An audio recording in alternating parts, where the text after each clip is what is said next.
റസൂലുള്ളാഹി തങ്ങൾ അലിയാര കൊച്ചു വീട്ടിൽ നിന്ന് ഫാത്തിമ ബീവിൻ്റെ കവളത്തിങ്ങനെ കൈവച്ച് പറയുന്നുണ്ട്, ഫാത്തിമ, നിനക്കിവിടെ പട്ടിണി കിടന്നേക്കാം, പ്രയാസങ്ങൾ വന്നേക്കാം, പക്ഷെ ആ നിൽക്കുന്ന മനുഷ്യനുണ്ടല്ലോ, ലോകത്തിൽ നിനക്ക് കിട്ടാവുന്നതിൽ ഏറ്റവും മികച്ചൊരു ഭർത്താവിൻ്റെ കൈകളിലാണ് ഞാൻ നിന്നെ ഏൽപ്പിക്കുന്നത്. ഞാൻ നിനക്ക് വാക്ക് തരുന്നു.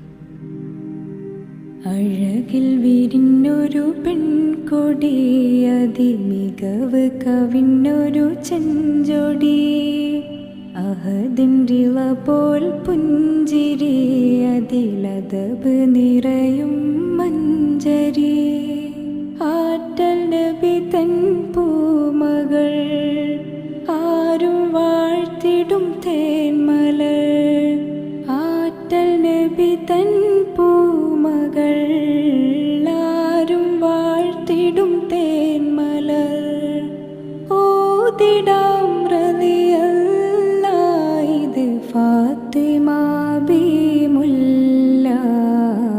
അഴകിൽ വിരിഞ്ഞൊരു പെൺകൊടി, അതിമികവ് കവിഞ്ഞൊരു ചെഞ്ചൊടി.